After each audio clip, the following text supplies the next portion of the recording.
To power on LuViva, simply press the power button on the HHU. As you will notice, the light is green and flashing, meaning everything is operating as it should. It'll take a few minutes for the device to fully power on. Once it has completely loaded the software, it will show that on the monitor. The device is now ready to begin testing. This is what the home screen will look like on the monitor. We're going to make sure we have a USB plugged into the monitor, and you're simply going to rotate the monitor and you will find two USB slots here. Insert a USB drive into either of these slots.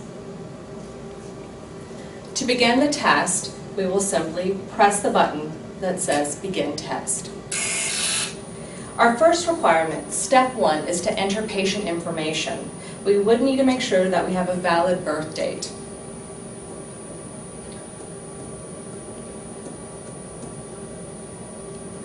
All of this information can be customized to your clinic, where you can put in as much or as little information as you need.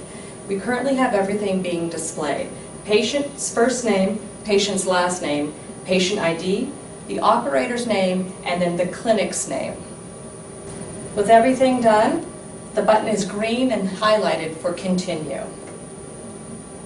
The next step, step 2, is entering in the referring criteria for this patient. If you're using this device for triage, this would be the last PAP results that the patient had received.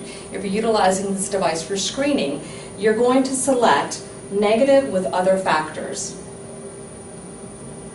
Press Continue. We're at step 3 for calibration. For calibration, we're going to attach the calibration tube to the HHU. The calibration tube is simply a hollow plastic tube. It is black because we're trying to prevent light from going into the vaginal cavity. It does have a specialized coating within to prevent reflection of light.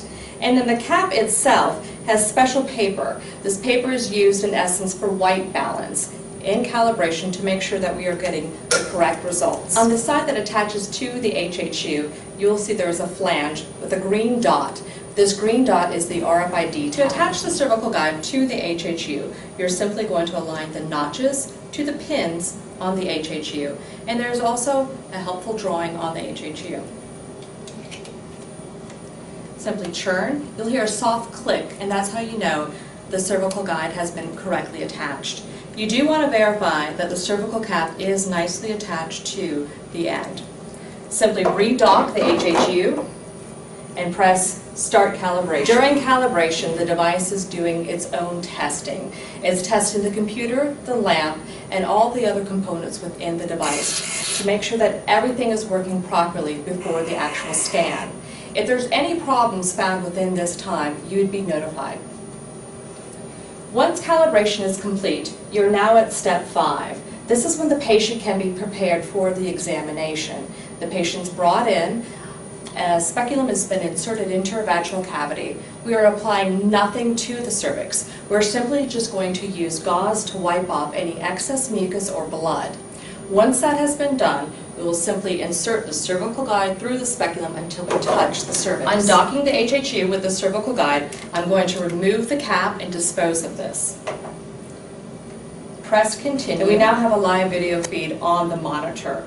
The brightness of this view can be adjusted here by simply touching. And once again, simply going through a speculum until we touch the cervix,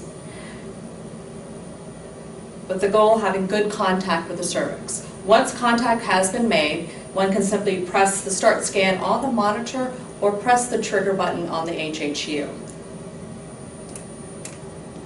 I'm choosing to press the trigger button on the HHU.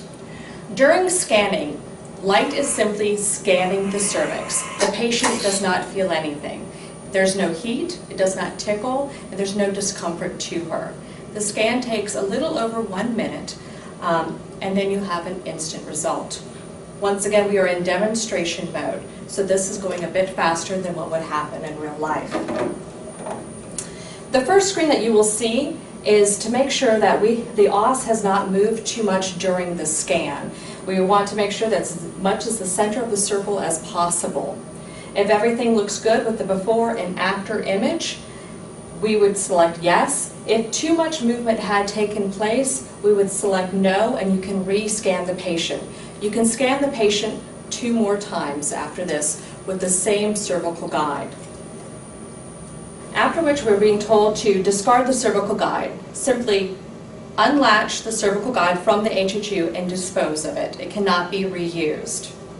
Next, we are able to go into, as a reminder, LuViva acts as a test and a laboratory all in one, and that's why we have our results instantly. In this demonstration, it is stating that LuViva results are high. This patient has a high likelihood of SIN 2 or above. Other options would be low or moderate. We press the image review button, that screen. In this box, there is a white box, and this is magnified. This is 5 times larger than what the human eye sees, and this is 20 times larger. The clinician can go in here and select certain areas of the cervix and build a customized report.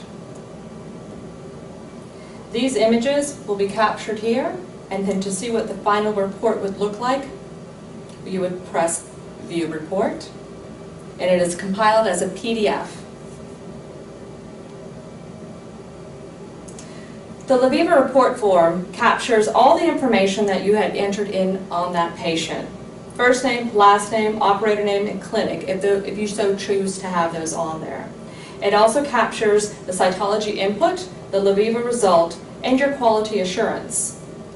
By pressing page down, you then can view the larger images that you wanted to build for your customized report.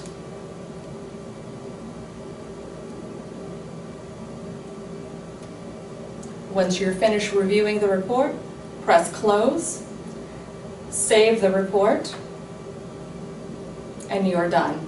Exit test, clean the instrument, and you're now ready to begin testing another patient. To power off LuViva, simply press the power button on the monitor. The device will shut down automatically.